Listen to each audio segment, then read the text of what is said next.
Oh, greetings, everyone. Buenas tardes.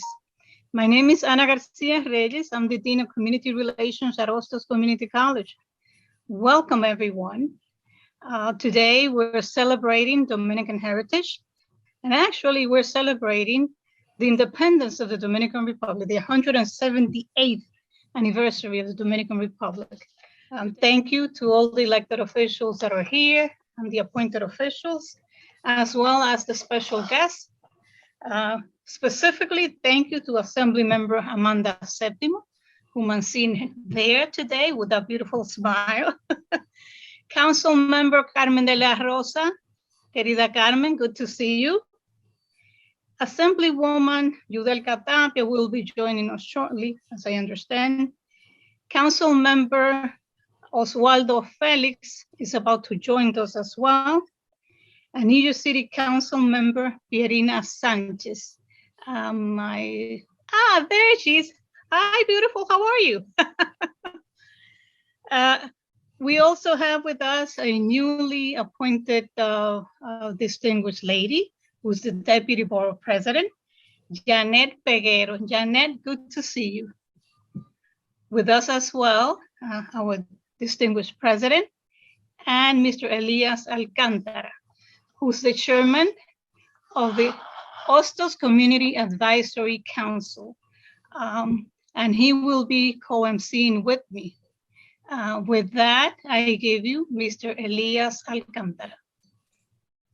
Thank you, Ana, for the kind introduction, and great to be with you all. It is really a pleasure to be here this afternoon with Dr. Coco de Felipes, the Hostos community of students and staff, various elected officials, esteemed colleagues and friends and community leaders to commemorate the 178th anniversary of independence of the Dominican Republic, as we honor the Dominican American diaspora and contributions to our communities in the United States. Before we kick off the program, I couldn't help but reflect on commemorating today and what this all means, particularly in our communities, and particularly as I sit among such distinguished leaders. And I couldn't help but also reflect on the leaders that are no longer with us. I must say, given that it was a recent tragedy in our community, I have to mention none other than our very own García Alcantara, who passed away this past weekend.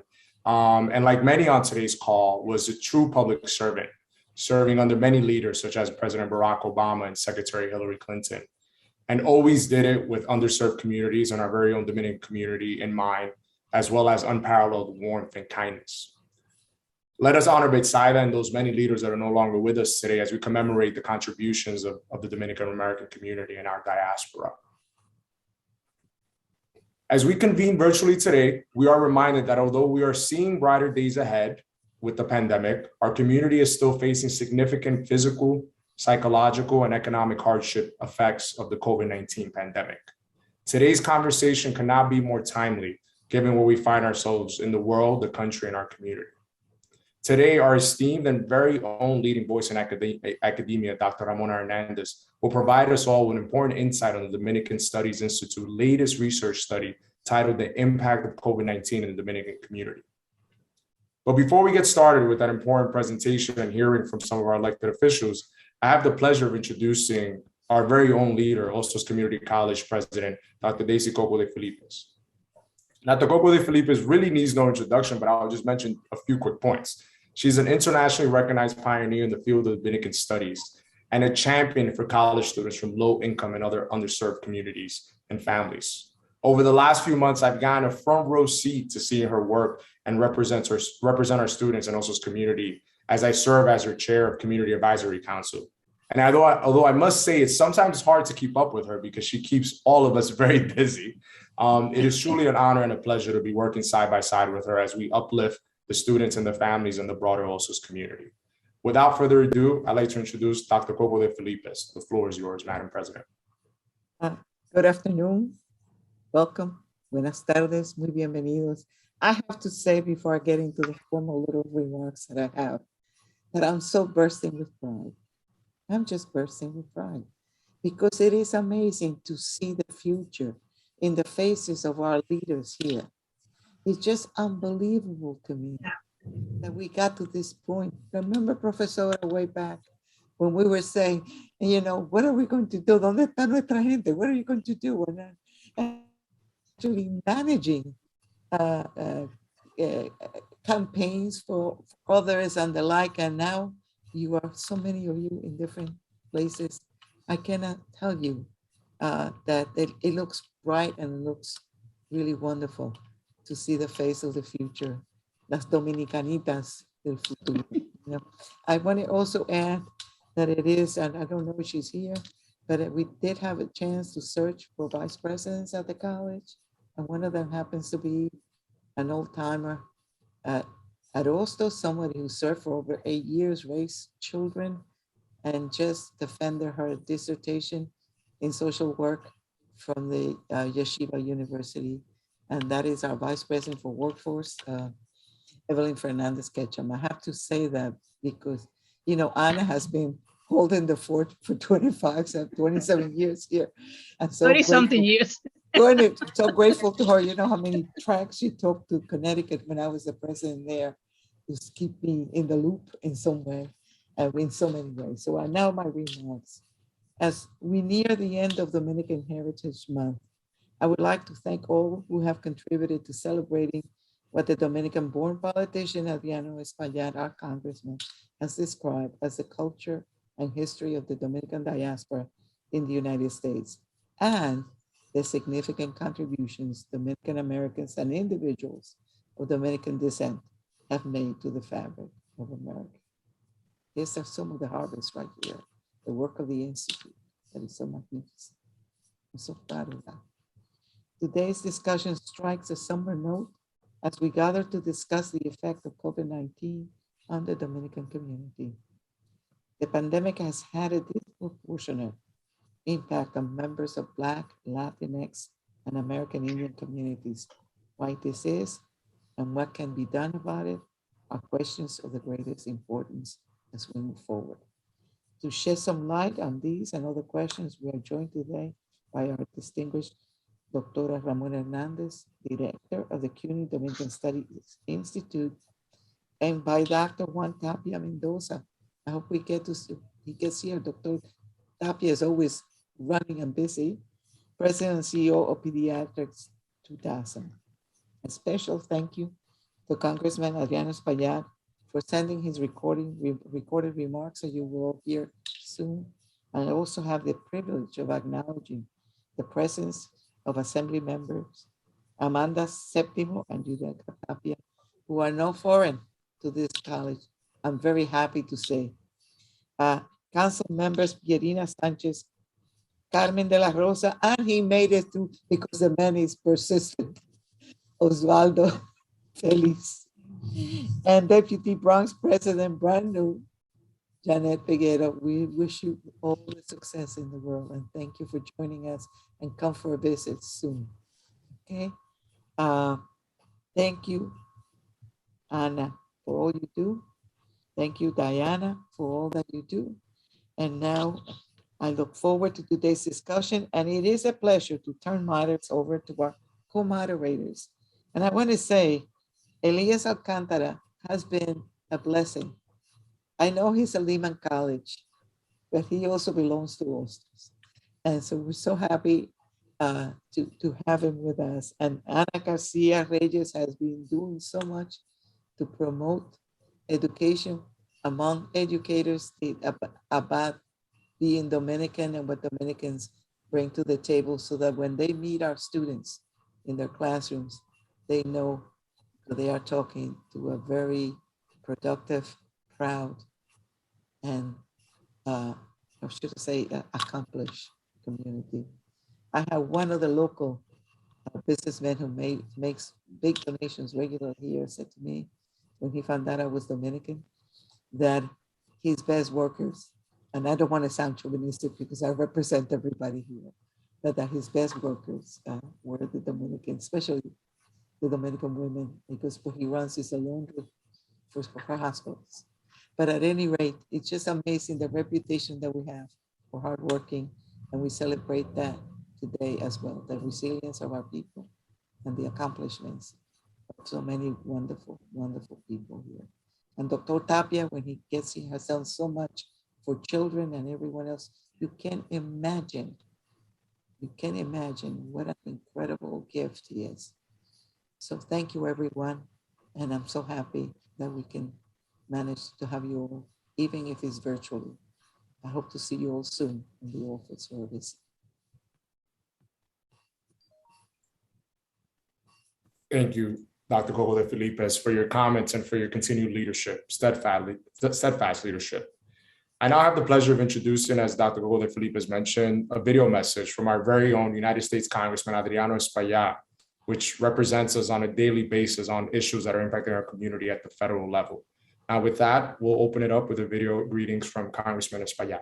Greetings, I'm Congressman Adriano Espaillat. As the first Dominican American elected to serve in the U.S. Congress, I am proud to recognize the American Heritage Month and join you today to celebrate the significant contributions that Dominican Americans make throughout New York and in communities around the nation. During Dominican Heritage Month, we reflect and celebrate the growth of the Dominican diaspora in the United States and recognize our social, economic, and cultural impact throughout the fabric of America. This month, we acknowledge the tremendous courage and sacrifices of our forefathers and reaffirm our commitment to supporting the next generation of Dominican American leaders and their impacts to their communities. I also want to take this moment to recognize the sad killing of two of our best, Officer Rivera and, of course, Officer Mora, both New York City police officers who unfortunately were killed in their line of duty and pay the ultimate price for making sure that we are safer together, all of us and our families today. Somos fuertes, somos resilientes y estamos unidos. Thank you and keep the faith. Thank you to U.S. House of Representatives member Adriano Espaillat for that insightful video, for that beautiful message. Again, in commemoration of Dominican Heritage Month. And to start now, in the order that I have, the elected officials will bring remarks. Each one has 2 to 3 minutes. So let me start with our Assembly member, Assemblywoman, Amanda Septimo. We are in her district, and she has been so supportive, and we really appreciate it. So, Amanda Septimo, Assembly Member Septimo, the floor is yours. Gracias, Ana. Thank you so much to Hostos for everything that you all do day in and day out for our community, and most importantly, for everything that you all represent. I believe that you are the crown jewel in the CUNY system, and we are so lucky to have you in the South Bronx. And it is so fitting that we're celebrating Dominican Heritage Month together today, because there are no words to describe, I think, the difference and the impact that you make in the Dominican community and in the lives of so many Dominican families in the Bronx. To be in the Bronx is to be immersed in Dominican culture, and that makes me happy every day that I wake up and step outside. But, I think the reality is that our community is growing every single day. We have Dominicans that will arrive tonight from the Dominican Republic to start their lives here. And that is beautiful, that our community is multiplying and growing in strength and in numbers. But the truth is that the Dominican community also has a very long history in the South Bronx, and in the Bronx overall. And to see that history culminate with the level of leadership that we have now is extremely something to be extremely proud of. And I'm grateful that we are coming together nearing the end of the Dominican Heritage Month celebration, gearing up to celebrate another year of independence. But I hope that everyone here walks away with the spirit of pride, and that continues through every day of this year. And thereafter, because as a community, we really are just getting started in terms of leading into our potential for leadership, for change, for impact. And I can't wait to see, in the next 50 years, what the Dominican community does in New York. We are already so vibrant and making history every single day. And that is in no small part due to everything that you all do to prepare families and prepare communities to have impact. And so I'm going to be brief because I know there are many speakers, but I wanted to just say thank you and know that I'm always so proud of everything you do and deeply grateful for your support. Thank you very much. We're also very proud of you. Thank you for representing us so well. Thank you. The next speaker on the line is an old friend who has always been very, very supportive of the college too. You know, we share her with Washington Heights because she always says presente. We always bring her to this side of the river. And that is our beautiful now councilwoman, before she was assembly member, the Honorable Carmen de la Rosa. Carmen, Thank you. Yours. Thank you, Ana Garcia, for your leadership, and to President Daisy Coco de Felipe. She knows that she's one of my favorites. And yes, anytime that the Bronx calls, I will be present, because where there is one Dominicano, all of us are there. And it's an honor to be here today and share remarks. I wish we were in person, having our wonderful food together and celebrating our joy. But, you know, it is not lost on me that this pandemic has been a very dark moment for our community. We have lost so many important figures, not only to the Dominican community, but across our city. And so it's an honor to be here and to be able to share and celebrate our culture. One of the things that I want to say that I'm so proud about this year is how Dominican, and especially Dominican women, have really risen to the occasion and have been elected to office across our city and across our state. You heard from the wonderful Amanda Septimo, who I had the privilege of being colleagues with in the assembly. We now have Tapia in the assembly. We just got a new assembly member in Washington Heights, Manny de los Santos. We also have Pierina Sanchez, who you'll hear from shortly. We have Sean Abreu, Oswald Felix, and myself. And this is a testament to the sacrifices of our parents, to the sacrifices of our people who worked so hard to make sure that we had access to education, that as a community, we became civically engaged. And today, when we say that we celebrate Dominican heritage, we celebrate the contributions of our ancestors, those women fighters who paved the path for us to be able to represent our communities today. And it's an honor to be here. Always want to celebrate Hostos. One of my sheroes is on the call as well, La Doctora Ramona Hernández, with her great works of archiving our history to ensure that future generations don't forget the struggles that unite us, right? And how we made it to the point that we are today, a point of progress. And although we have gone through very dark moments, I know that the future is bright for our community. We continue to celebrate the success of Dominicans across the city, across this nation. And I'm honored to be here and to share with you all. Thank you for having me. Thank you. Thank you for taking time out of your busy schedule to be with us. It's always a pleasure, you know, of having. ¿Ah? Okay. Que viva. No te oigo. Que viva la República Dominicana. Sí mismo, que viva. Now with us, another wonderful friend whom always says presente every time we talk. And she's always very, very supportive of the college. She's here with us, a new assemblywoman as well, very dynamic, lots of energy. Our dear assemblywoman, Judelka Tapia. Judelka?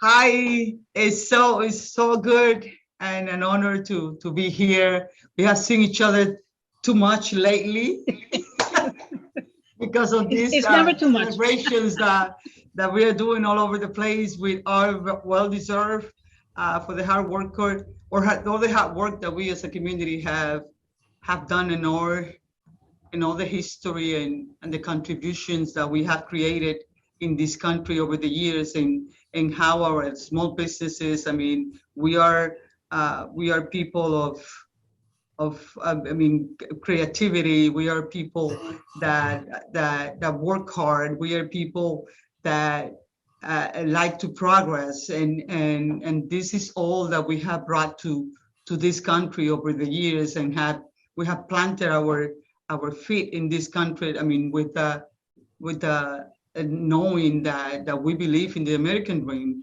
and in putting this instilling this into our children and all the other people that we fight for every single day, and fighting for this. I mean, because we're fighting also for for all that this community had, that this country had to offer. And we came here with the ideal of getting it, but I mean, getting it through the fight and getting it through the sacrifices and getting it through to being example and getting it through to actually fighting the good fights. And I think, I mean, that's a testament of who we are as a community. And the fact that we are here and the universities are completely full of all of our children, that the many of the things that are, I mean, all these entrepreneurs, all these things, all these small businesses and these women's entrepreneur, I mean, there's so many of us during all those things that make us, I mean, this great community here in the United States. I mean, we are we are 1, 2, 3, 4 from the boogie towns, Bronx, 5, and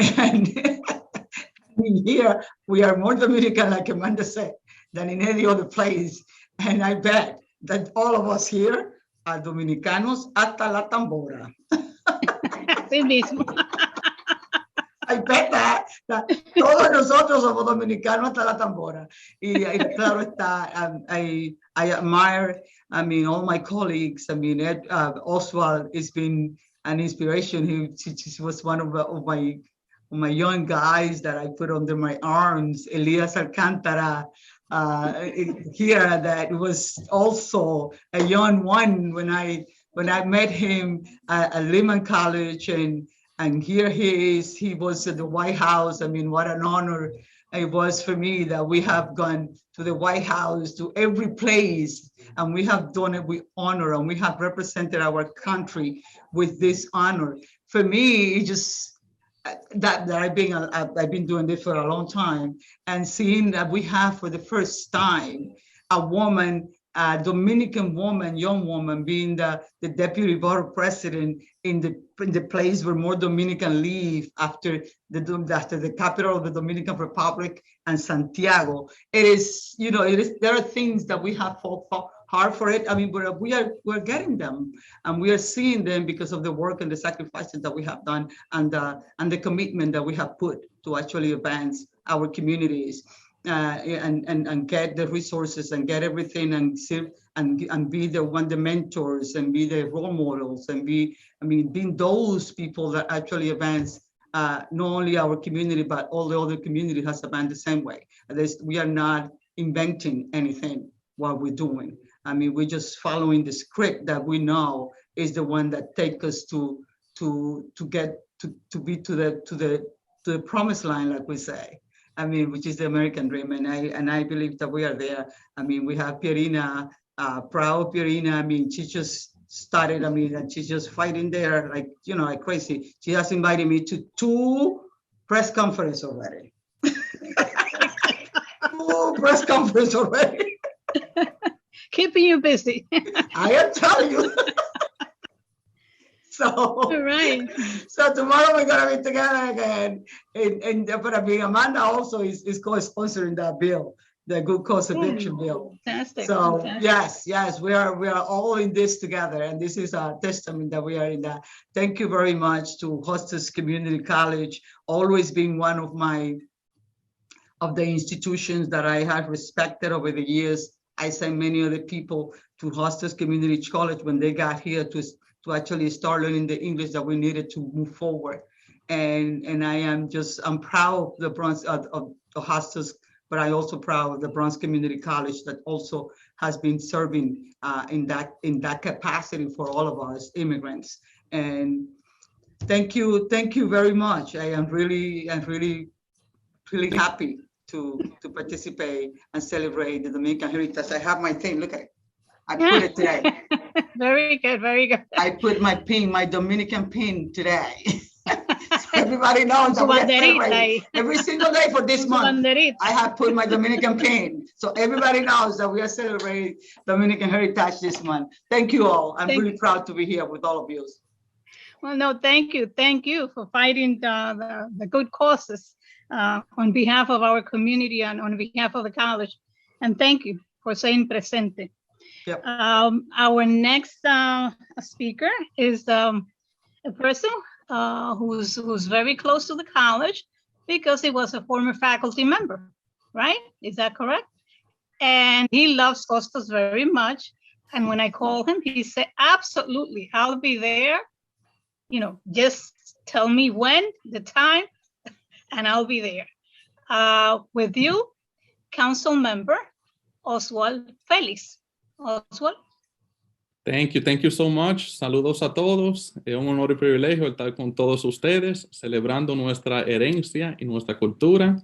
Yo soy el concejal Oswald Félix, orgullosamente representando el Distrito 15 en el Bronx, un distrito con tantos dominicanos que trabajan día y noche para crear la comunidad vibrante que ellos han creado. We spoke about Dominican history in the city of New York and also the progress that we've made. So I'll briefly talk about the story of my Dominican family. My parents came from the Dominican Republic about 40 years ago in the 80s, and they settled right here in the Bronx. They came without a penny, but they did come with a lot of energy and a lot of desire to move forward. My father worked as a taxi driver. He worked around the clock, 7 days a week, just like many other Dominican fathers in the Bronx. My mom worked as a home attendant, and she too worked 7 days a week to put food on the table, and also so that we could have everything we need to live the American dream. Mis padres trabajaban 7 días a la semana para asegurar que nosotros podíamos tener todo lo que necesitamos. And I became a housing lawyer, practicing housing law in the Bronx, speaking about progress that we've made. I also became a professor at Hostos Community College, the great Hostos Community College right in the Bronx, a school that has opened a lot of doors to the Dominican community in our borough. And I also became the council member that I am, proudly representing the 15th district in the Bronx. And that is exactly what the Dominican community is about. It's about working hard and moving forward, but also giving back to your community and working to create a vibrant community like Dominicans have done right here in the Bronx. So it's a privilege to join all of you today. Muchas gracias a todos por tenerme. Orgulloso de estar con ustedes, orgulloso de ser dominicano. Feliz mes de herencia dominicana. Suban sus banderas. Que viva la patria. Que viva la República Dominicana. Muchas gracias. Thank you so much, everybody. Thank you very much, Councilman Félix. Thank you so much. Mira, Yudelka. Look at Yudelka. Orgullosa. Very good. Y deben venir a mi oficina a ver lo que está ahí. La bandera dominicana en vidrio. I have lots of them. Con la Estatua de la Libertad. Así es que siempre está ahí. En Connecticut estuvo ahí y aquí también. Okay. Así que vengan. Thank you. Vean. Thank you, Councilman Félix, and thank you, President. Now, one of the, I think you're the youngest, right? City council member. I remember that I met Councilwoman Pierina Sanchez. I call her Pierinita, because I met her a long time ago. And I remember that she used to go to Washington to support Dominican initiatives. And we walked the whole Capitol Hill together. We did a lot of things together. When I called her, she said, absolutely, like Councilman Felix, absolutely, I'll be there. Just send me the information. So I just want everyone to get to know you. And now the floor is yours. Welcome. Bienvenida. Thank you so much. Muchísimas gracias. Y saludos a todos. So for me, it's such a pleasure to be here. It's I don't know if you can see the same screen that we can see, but it's so powerful just to see all of the Dominican elected officials all in one place, right? To see how far that we've come. I mean, even just from the last session, we had, I think, 1 or 2 Dominicans in the New York City Council. Now we have 6. That is a triplication. We tripled the number, right? In the assembly, we have 2 brand new, Assembly Member Tapia and Manny de los Santos, right? So we're truly growing, and it's reflective of our position here in the city. We're here. And so my name is Pierina Sanchez. I also, like Councilmember Félix, want to share a little bit about how I got here. and give you all just a little bit of energy, because you're in school. School is hard. Your personal circumstances are probably difficult as well. Many of you are working. Many of you have families and different responsibilities. So I just want to give you energy for everything that you're doing, because it is worth it. It is worth it. So I was born here in the Bronx, but my family, like Councilmember Feliz, came here in the late 1970s, actually. And my dad was a taxi driver. He was a street vendor. My mom was also always taking care of us. My tias and tios were custodians. One of them worked at Bronx Community College for many, many years as a custodian. And actually her story is the one that, if I had to pick a moment in sort of their generation that really impacted and shaped our lives, it's really her story. So Tia Irma, she worked at Bronx Community College, and she was a custodian, and she was, cleaning the halls one day, and she noticed that there were young people, younger than college. There were like high school students and younger kids on campus. And, she actually happened to clean the office for the dean. And so she had a little bit of a relationship, and she said, "Hey, Dean," in her broken English at the time, "I noticed there's young people here. Why are there young people here? Can my son come? Can my son come?" And so he proceeds to tell her about a program that was for first generation college students. If your parents had never gone to college, you can go to college. You can come to this program. And she enrolled her son after that conversation in what is called the Bronx Community College Upward Bound program. And so I want to say 25 years later, approximately like 20 of us have done Upward Bound, including myself at Bronx Community College. And it's really, it speaks to La Dominicanidad, right? The values of family, the values of hard work, the values of asking questions, right? We all have that tío or that tía that asks maybe a little bit too many questions, and it makes you a little bit uncomfortable, but that's okay. That's in your genes, right? Many of us, that's in many of our genes, and it's good. Ask the questions, because next thing you know, you have shaped the entire future for a generation. That was one question that changed all of our lives, right? I went to public schools here, then I got a full scholarship thanks to Upward Bound. They helped me so much to go to Harvard University and Princeton University for my master's. I worked in the White House, I worked for the mayor's office. I became an urban planner, right? Focused on housing and urban development, energy and the environment, and these issues that really are what shapes our physical world around us. And I want to share that, in each step of the way, there were always moments where I said, "Yo no estoy supuesta estar aquí," right? I'm not supposed to be here. I'm not good enough. I'm not smart enough. I'm not going to remember what I just read. There's no way that I'm going to get to the presentation tomorrow and I'm going to know enough to be smart and sound smart on that stage. And every single time that I thought that and that I felt that, I proved myself wrong. And so anytime that you have doubts and you're going through your studies and you're going through all of the different hurdles, ustedes pueden. You can and you will. And so many of us have been able to prove ourselves wrong, because we all have the self-doubt, and you will as well. And so in closing, just happy to be here in el mes de la herencia dominicana. We are so vibrant, so diverse. We have so many roots, our African roots too, that connect us in this country to the Black History Month, right? We have so much to be proud of, and we're accomplishing so much. We're attending schools at high rates. We're achieving, we're jumping income brackets at high rates. And so you will continue that. And all of us here who are on this call, we're here to support you. We're here to fight for you. That's why we all got into these roles. And so good luck. And thank you so much to President Coco de Felipe and to Dean García Reyes. Thank you so much for this invitation. It's so good to see you and good to see everyone. Thank you. Thank you. And yes, you're absolutely correct. And there's always a first time for everything in life. So nobody should have any doubts about that. I just want to add that we do have high school kids coming to college to take courses as well. All right. So in fact, we graduated this past May that were from the Osos Lincoln Academy, who completed their associates here at the same time that they were getting their high school. So there are multiple opportunities. So it's too bad that your aunt did not clean the office of the president here at the time, because we would have had 20 of you coming, but I'm so blessed because Bronx is so wonderful too. So you couldn't go wrong. Thank you, President. Thank you for your comments. And yes, sí se puede.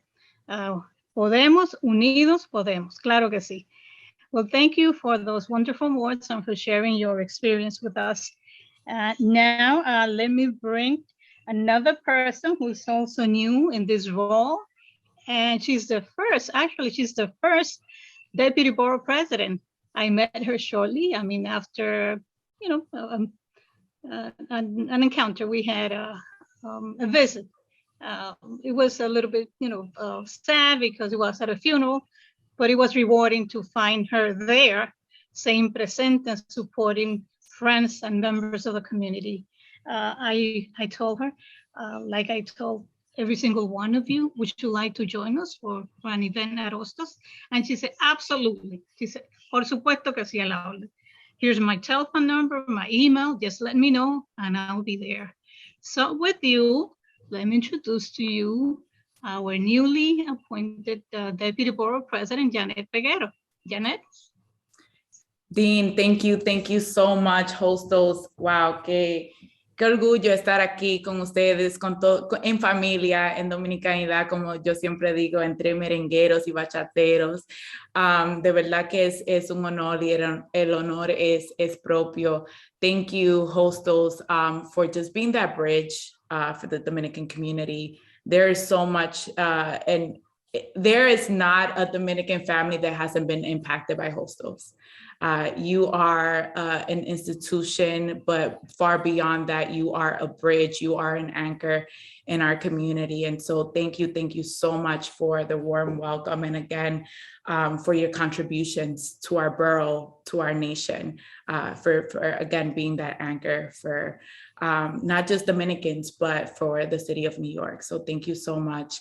And just a quick, this is a full circle moment. When I graduated Binghamton University, I wrote a thesis. I majored in sociology and Latin American Caribbean areas of studies. And the reason why I majored in LACAS is because I wanted to learn more about my culture and my country. Yo soy nacida en la República Capitaleña del barrio de Villa Consuelo.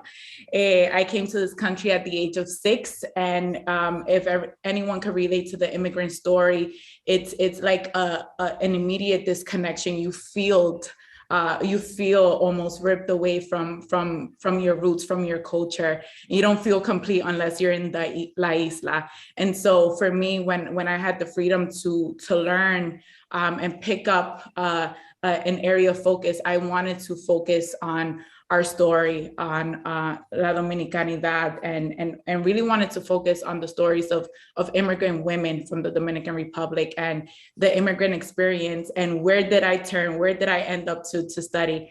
I went to the Dominican Studies Institute, and Dr. Hernández, this is a full circle moment for me. We haven't met in person, but I remember being a senior and just studying and sitting there, and City College gave me the room and that space to just be curious, to learn about my culture, to learn about my island, to learn about my people. And so thank you for being a home to our history. And with that said, it's again, our world is filled with full circle moments. Just on Friday, I purchased this book from the Lip Bar, If Dominican Were a Color. Can't put a color to it because we are bright, we are diverse. And the intro reads, if Dominican were a color, it will be the sunset in the sky, blazing red and burning bright.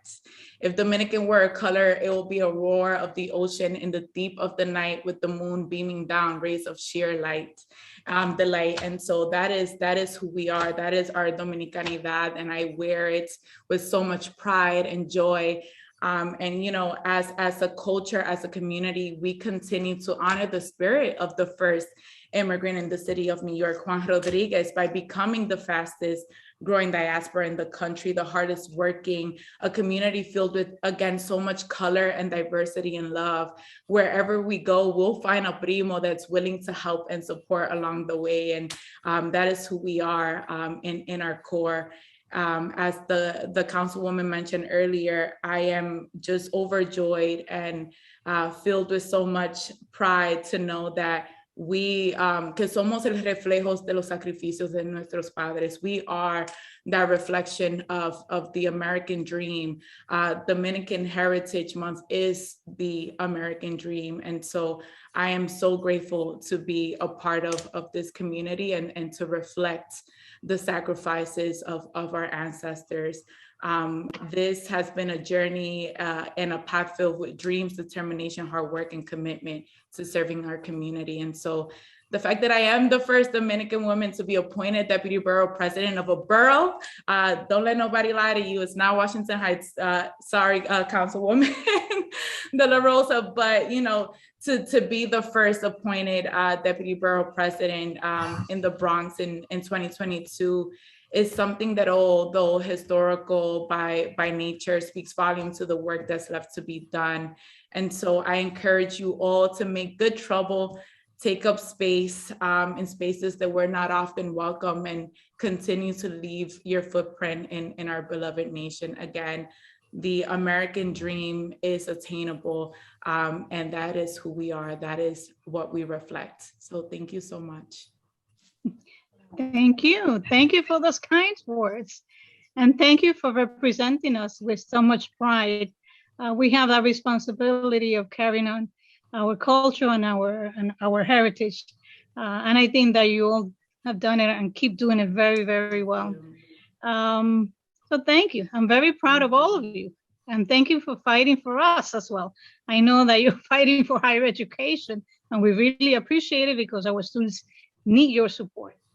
So I come to the end of my part. Now let me pass on the platform again to Mr. Elias Alcantara. Elias?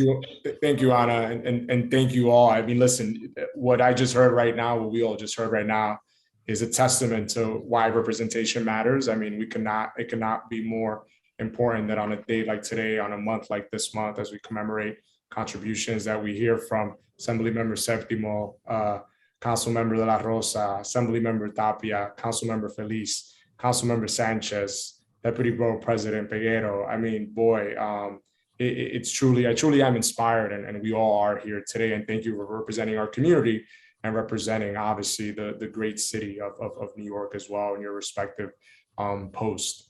Now, with that, to kind of highlight something that Councilmember De La Rosa said, a true champion that has, frankly, again, cemented, I think, our place in history, in the contemporary and the future. I get to also, Deputy Borough President Peguero, have a full circle moment because Dr. Ramona Hernández was one of the first people that opened up the doors to me when I was a young budding student at Lehman College, and also trying to figure out what my community in a deeper way. And that's Dr. Ramona Hernández. As I mentioned earlier, we're going to hear today on a topic that could not be more timely. I mean, it's something that time and time again, Dr. Hernández and the Dominican Studies Institute does to kind of highlight these issues that are impacting our community. And today she's going to share more on the latest research study on the impact of the COVID-19 pandemic in the Dominican community.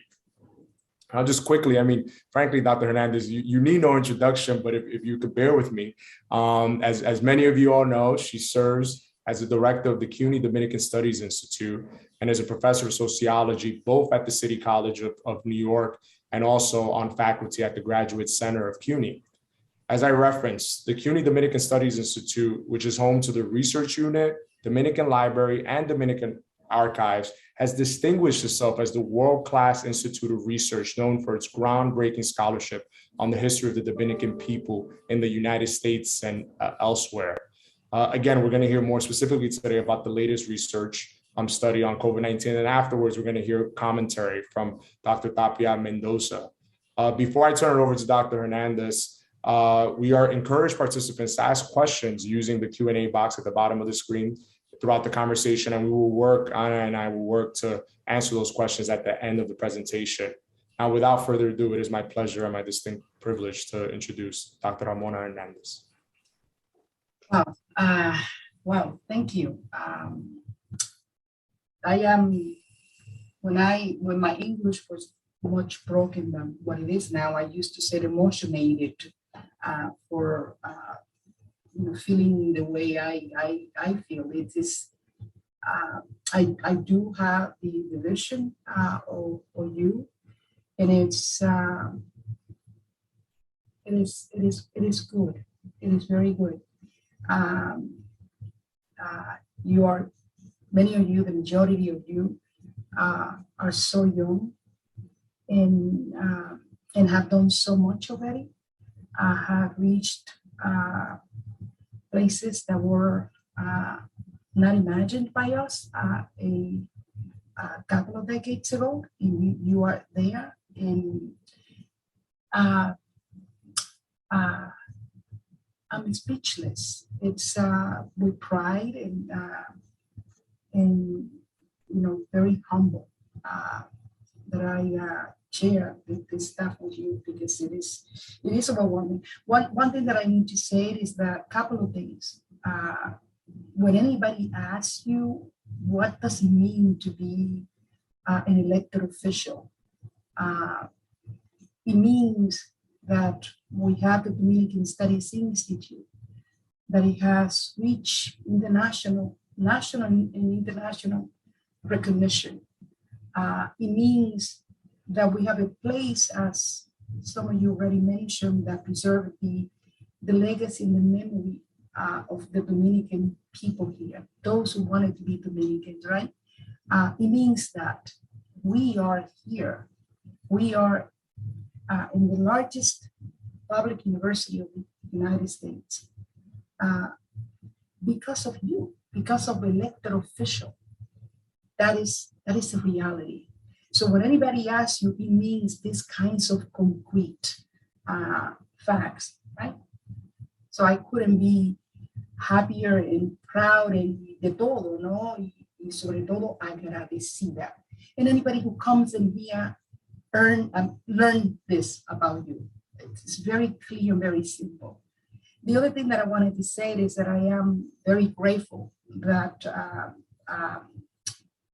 Evelyn Hernández Gretchen became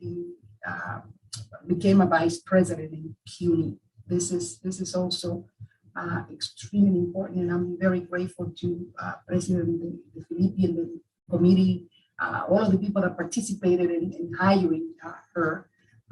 And I want to take a little bit of credit also as an encouragement for you.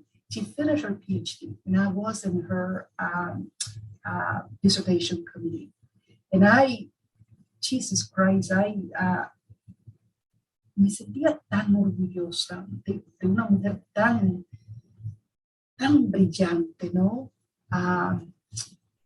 So this is just to say that I'm here. I learned this from Daisy when Daisy became a professor at your college.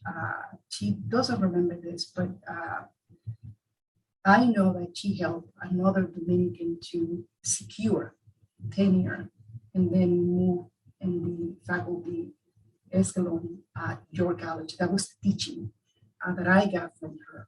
So the spaces where I am and the opportunities that I have in my hand, I use it to help others. And this is how it is.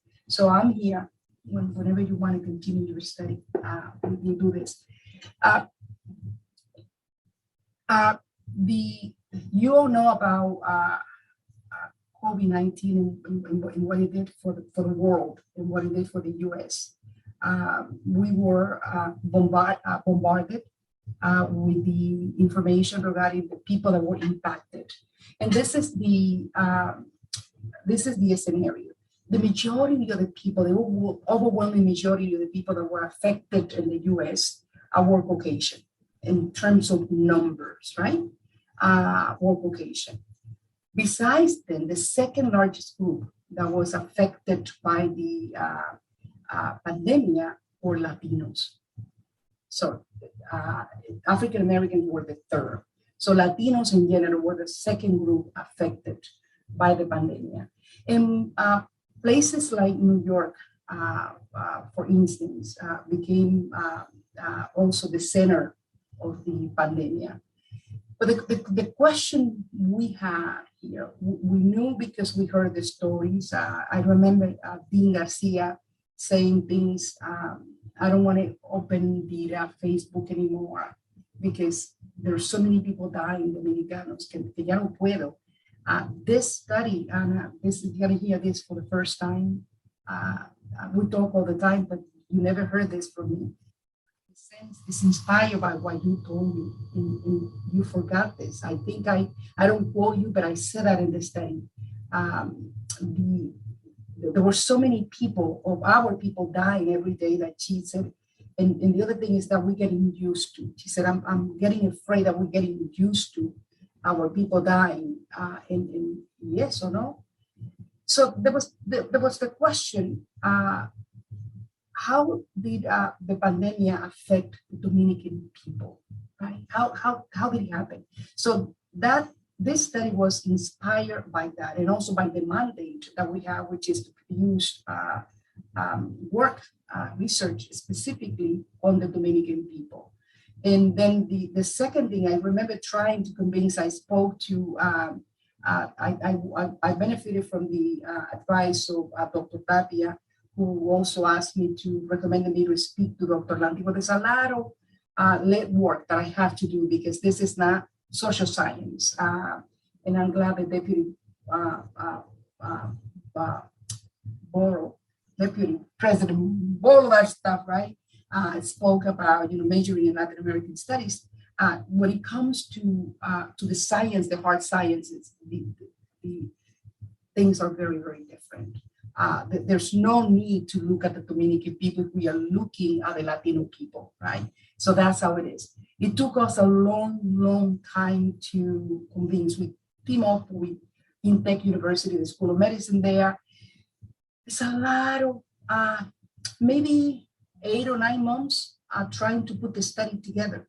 Simple as that, simply because it is medicine. It's not social sciences or humanities or something like that. Finally, the School of Medicine at City College listened and then decided to work with us after all of these steps and getting the support of some wonderful doctors in the Dominican community as Dr. Tapia and Dr. Lantigua. And so we got some credibility and we began. I'm going to give you a little bit of details about this study so that to empower you when you go out there. What does this study does in relationship to the others, right? That had been, we know a lot about the COVID and the population. What this study does is that it takes one particular group. It takes out one particular group from the Latino family and looks at how the pandemic affected them specifically. This has not been done before. This is the first time. So we don't know how the pandemic affected specifically the Mexicans or the Chilenos or the Colombianos or the Ecuadorianos that are very, very large here, right? No. You can spend hours and hours and looking at the journals and you're not going to find this. This is the very first one that looks at one specific group in zooming and then does this. How do we do this? We put together what is called a probabilistic sample of 794 people. I believe it's a number that you arrive from using mathematics and so on to say that number is representative of the Dominican population in the US. And then we concentrated in 7 states. Why 7 states? Those are New York, New Jersey, Florida, Massachusetts, Pennsylvania, Connecticut, Rhode Island, and Connecticut. Those are the 7 states where 85% of the Dominican population in the US state concentrates today. We have Dominicans everywhere in the country, but these are the 7 states where we are concentrated as a people. So anything that happens in those states is likely to happen in the other states, right? That's the mentality. And then we looked at head of household, whether women or men, it doesn't matter. The person had to be an adult, head of the household. These are the people that were interviewed. And here the interview was done through computer and also through the phone. And then there was a company that helped us to do this. This study now is going to be carried out in the Dominican Republic in collaboration with Intake. And there's going to be 1,000 people. It's going to be nationwide, 1,000 people, and it's going to be different. It's going to be physical contact and also computer and also phone. We are almost at the virtual or beginning with that study. And also it's going to be the first one looking at one country in America Latina. You know, the other have been in countries in Europe and things like that, but in America Latina, we're going to be perhaps one of the first, specifically how the thing happened from affected the people, right? So I'm going to then speak about a couple of the findings. What are the findings, right? What did we find? I'm going to say a couple of negative things, and then I'm going to end up with you know, what I think is the highlight of the study, and what the press highlighted, which I you know, it's wonderful that the study was picked up by NBC and other major newspapers, and they highlighted this. The 1 in 4 Dominican people, these are the negative things. 1 in 4 Dominican people in the state of New York was affected by contracted the disease. That's pretty high, right? 1 in 4. About 25% of them, or those who contracted the disease, were able to isolate themselves in their house, and about 20% of them were hospitalized.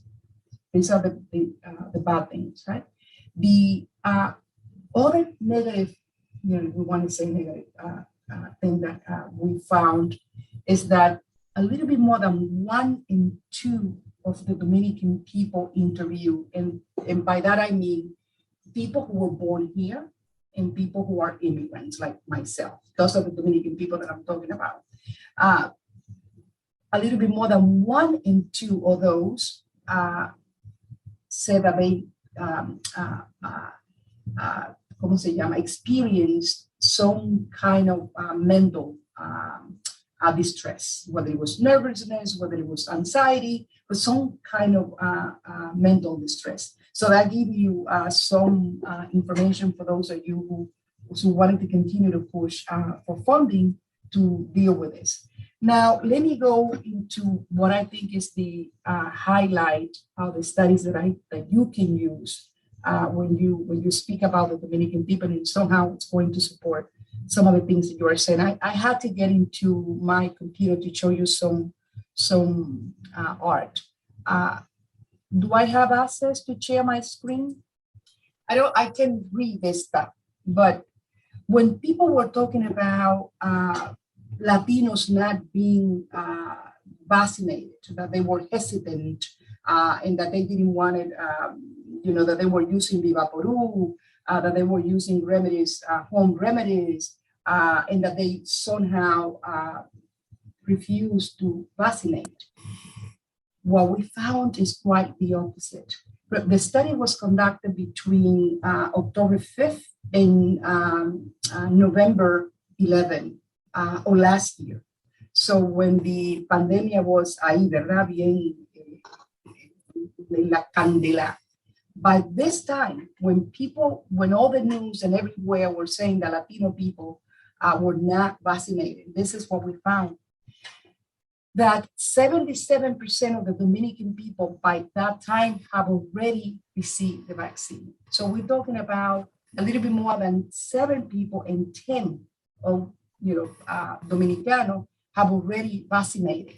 And then when you add that to the number of people who said, the percentage of people who said that they plan, let me get rid of this, that they planted to vaccinate, that goes to almost 9 in 10 people of Dominican ancestry who had vaccinated last year when people, when news were saying that Latinos were not vaccinated. How did I know that my people were following the protocols of the Department of Health, right? The minute that vaccines became available and they were sort of rational, they were giving ration to communities, and the vaccines that were assigned to Washington Heights, suddenly it was not Dominicans who were getting the vaccination, but there were other people who came to get the vaccine.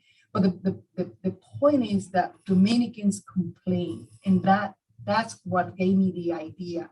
Oh, my people do wanted to vaccinate, and bingo, we found it. So almost 9 in 10 Dominicans a year ago was already vaccinated or planning to vaccinate. So that dissipated any idea of Dominicans not following the protocols in place of the Department of Health. So this is, I think, one positive finding of the study. Another finding of the study is here we have I can hardly see the titles of my here. This one measures whether people had a preference for a given vaccination or given vaccine. That's one thing. And the second thing is, if that vaccine is not available, would you still do it? And what is interesting is that here we find that this is a comparison of men and women, Dominican men, Dominican women, and then by age, and people who were born in the US and people who were born in the Dominican Republic. And what is interesting is that the people who said that they had a preference, it's here, much larger among men, among women than men. 48% of women say, yes, I have a preference.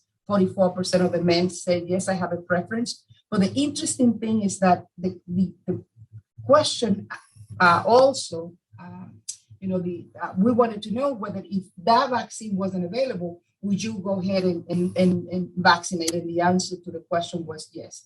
Another interesting finding here is that if you compare Dominicans who were born in the US with Dominicans who were immigrant, which was another narrative there, that the immigrant population, was the one that was hesitating in terms of vaccination. Here's what we find, that a smaller percentage of Dominican who were born in the Dominican Republic as compared to those who were born here didn't have a preference, right, for vaccination. I take lo que sea. In contrast with Dominicans who were born in the US, the percentage of people who had a preference is definitely among those who were born here as compared to the one there. And I think it's also, debunk the narrative about immigrants, at least this group of immigrants. In this group of immigrants, I mean Dominicanos, not being readily available to do what needs to be done to fight and to combat the pandemic. Another interesting finding of this is, here we have it, it's a little bit more clear. Let me see if I can read my, the question came why people were vaccinating. And it was interesting to us to the answers that the Dominican people gave to us. And as you see this, 75% of people, this is pretty high, right? That's 2/3 of the Dominican people said that they vaccinated themselves because of they wanted to protect themselves from the pandemia. So all the idea about the remedies that they were using in their homes and that they refused, all of this is dissipated, as you can see. And then there's another important percentage of the Dominican people, 21% of them said that they did it because of social responsibility. So that means that they were thinking about someone else, not just themselves, but also someone else. And the other important factor here is that less than 3% of the Dominican people vaccinated because they were forced. So here you have a population that is in compliance in place from the Department of Health, not because it is pressure, but because it understands that this is the only way to combat the disease, right? The virus. In my last, because I had to give time to, we're almost there. Dr. Tapia, this is the people that prepare this for me here. But it's a population that, as you can see, is ready to fight the virus in the right way, right? This one compares the states that I mentioned before. And the interesting thing here is that the very large percentage of Dominicans in New York, New Jersey, Massachusetts. The question is whether you wear a mask. We're not wearing masks anymore. It's not mandatory in public places. But there was, until a couple of months ago, this was a requirement. And there were people who suggested that Latino people, the Dominican people refuse, were not that, prompt to wear masks. That's not what we found. They had a very high percentage of people. In fact, 2/3 of them responded almost everywhere, with the exception of Rhode Island. As we can see here, it's a little bit less than 50%. So 1 and 2, right, as compared to the other who wore masks when they were in public or when they were in crowded places. So the bottom line of this study, and I wanted to highlight this, given the brevity of time, is that the study demonstrated that people of Dominican descent in the U.S. had a high rate of compliance with vaccination and other public health recommendations related to the pandemic. And this is important to know from the health point of view, so that when you guys, who have the power to design policy, you need to see us from these kinds of perspective. No todos los latinos somos iguales, ¿verdad? Not every group, and we say that all the time, not every group of people is the same as the other. And here we have the evidence. There's no question about the Dominican people following the protocols that were put in place by the institutions here. So it wasn't stuff that came from the Dominican Republic that we follow, whatever it is that the Dominican government or the Dominican people there were doing. What this study showed is that Dominicans follow the protocols in place in the United States when they were put in place to combat the pandemic. And I'm going to conclude with that, and I thank you for the opportunity to speak about this. As I said, this is unique. You're not going to find this anywhere, and I'm very proud of the results that we were able to dissipate and debunk some of the narratives regarding Latino people of not following the protocols and the mandates from the Department of Health. Muchas gracias. Thank you. Thank you, Professor Hernández. Mr. Alcantara, go ahead. Thank you, Dr. Hernández, for that presentation. And shifting gears, and again, just want to remind folks if they do have any questions, I think we're going to spend probably the next few minutes here, as I know we are running behind, answering some of the questions. If you do have any questions, please include them in the chat box here. Now I have the pleasure of introducing Dr. Juan Tapia Mendoza, who will provide some commentary on Dr. Hernández's presentation and report. For those of you who don't know Dr. Tapia Mendoza, he is the president and CEO and founder of Pediatrics 2000, which is the largest Latino-owned operated practice in New York. He is a member of many prestigious boards and professional organizations. And he is currently in private practice and is a founding member of the Somos Community Healthcare Group, along with more than 2,000 doctors, making it the largest in the US. Without further ado, I'll turn it over to Dr. Tapia Mendoza again to provide commentary on Dr. Hernández's and Dominican Studies Institute report on the impact of COVID-19 on the Dominican community. Dr. Tapia? Thank you. Thank you so much for the invitation. Dr. Ramona, I want to congratulate you for your studies, because as we know, there have been many studies, including one on the state of the population of Latino health in the state of New York, but never has anyone done such an intense look at Dominicans in general. And I'm myself, I'm from Villa Tapia, via Villa Juana, via Washington Heights, and I have been here for more than 50 years. And what I see that you've done is, as we've seen in some other studies, is that you have brought the social and health disparities that exist among our communities.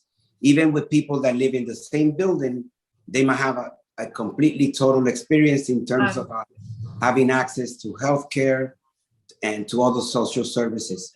And people like me that are in the health field, educators, social workers, people that work in law enforcement, housing, we have seen before the pandemic that our people and many Dominicans were going through the hardships of just staying alive every day, with the problems with housing, no hot water, no steam, trying to get supplies, the elevators, trying to get doctor's appointment, trying to get follow-up, understand about their health, getting medicine. I didn't realize the amount of hunger that our community was going through until I saw the lines that reached all the way from 207th Street all the way to Dykeman, people waiting for food supplies. And as a member of the healthcare system, I saw how hospitals easily collapsed and the dangers that now we see, the dangers of exporting materials that are needed for survival, such like personal protection equipment, just for profit. We stopped manufacturing all of these resources that were badly needed, and we had a total disorganization, with the distribution. It was basically every man for themselves. I also feel that Ramona is giving a lot of hope, because I see that our Latino community, especially Dominicans, they come here, vienen a trabajar, they come here dreaming, not only dreaming of becoming American citizens, but I see that most of the patients, I've been in practice in Washington Heights for almost 30 years. And a lot of the professional kids that I see, they stay in the community. Unlike we've seen in many other communities that they leave, they want to stay here. And I think that this pandemic has made us stronger. At Dominican Republic, I want to remind everybody that we were the first ones, the first responders. When nobody else dared to come out, los taxistas, los home attendants, the people that work in restaurants, the healthcare workers that work in clinics, because even though a lot of people died in the hospital and health workers died in the hospitals, they were less exposed than Dominicans and than taxi drivers. Because when people wound up in the hospital, they usually wound up in the hospital day after being sick, and when they were no longer as transmissible as when we got in a cab and we didn't know how the virus was transmitted. We were getting so many disinformation about the virus. But I am glad that Ramona mentioned all the positive statistics. A lot of people thought that Latinos, especially Dominicans, were not exemplary citizens. We were some of the first in line wanting the vaccine. I ran one of the largest centers of vaccinations, which was the Yankee Stadium, as the medical coordinator. And I saw tons and tons of Latinos, and especially Dominicans, wanting to be vaccinated. And now listening to our elected officials and so many kids that want to go to college and pursue not only health careers, but also other careers that are going to help us in the long run. And what makes me most proud is the fact that we are here to stay. Thank you. Thank you. Thank Thank you very much. Thank you. Now we have come to that part of questions and answers. Elias, do you see questions there?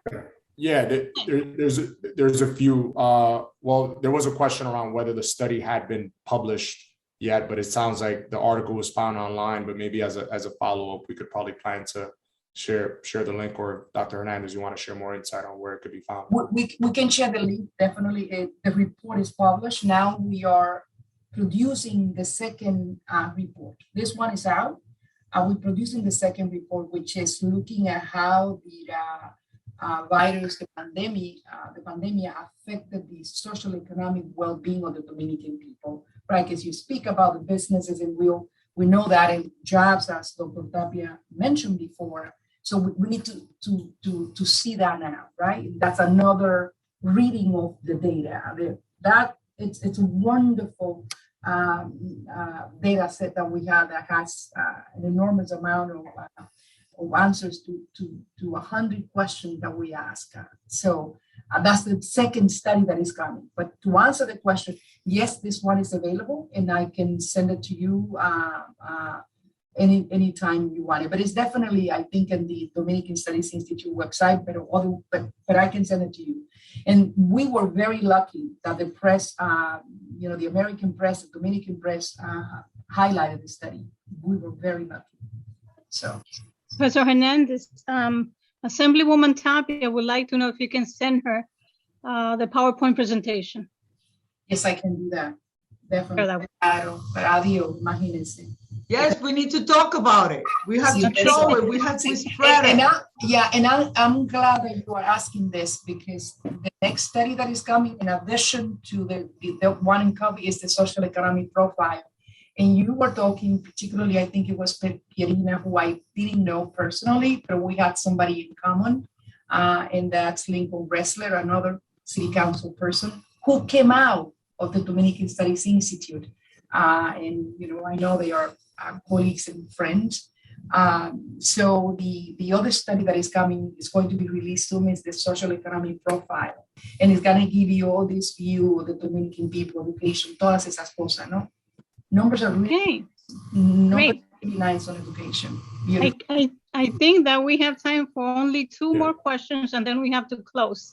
Is there another question, Elias? Yeah, Primo mío, lo quiero mucho. Primo. Gracias, Assemblywoman.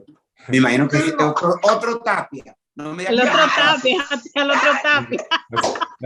That's the beauty of Dominican events. We always find family, but just very quickly, I think we're trying to wrap by 5 here. I know we're running over time. Thank you everyone for sticking with us. It's a bit of a two-part question. I'm going to combine it, Dr. Hernandez. Is one, what is the margin of error for the mask wearing study and or other studies if available? And then the other part of the question is if you could share a little bit more insight into the methods used in this project in terms of that partnership with the Studies Institute and the School of Medicine. I got. Can you sum that up in 1 minute? It's less than 5%. I think it's 3% actually, the marginal error in this. And we were lucky to work with some wonderful statistician. One that is. We actually have 2 now on staff on the Dominican Studies Institute, the postdoctoral fellow that we just brought in, and the statistician that have always been with us. And of course, we work with the CUNY School of Medicine, Dr. Nancy Soler, who happened to be una epidemióloga. Okay, thank you. She specializes in virus. So, okay, thank you. Yeah. Thank you so much. The last thing I'll mention is it sounds like we have an academic signing in from Chicago doing some important work in the Dominican diaspora there. We'll make some connections as a follow-up on that one as well. So just wanted to highlight that in terms of how far and wide this event is going in terms of representation. Thank you so much. With that, I'll turn it to Dean Garcia to close us out. Sure. And I'm sure that there are more questions, but we've run out of time. So please send your questions to me or to the President's office, and we'll be more than happy to share those with Professor Hernandez and with Dr. Tapia. And again, we have come to the end of this program. Thank you so much to everyone for joining us. And thank you, special thanks to the panelists, Professor Ramona Hernández and Dr. Juan Tapia Mendoza, and to our elected officials, and to our dear president for the warm welcome, to our faculty, staff, and students, to the president's office staff who worked so hard on putting this together, Eric, Diana, who else, Victor, etc. All of you, thank you so much. We look forward to continue the conversation, and I'm sure that when Professor Hernández publishes those other publications that she mentions, they'll be shared with us. Thank you again to everyone. President, you have something else that you would like to add? I'm saying before closing? We would like her to have a standing invitation to come to us to share at any time. We're happy to have you back, all of you.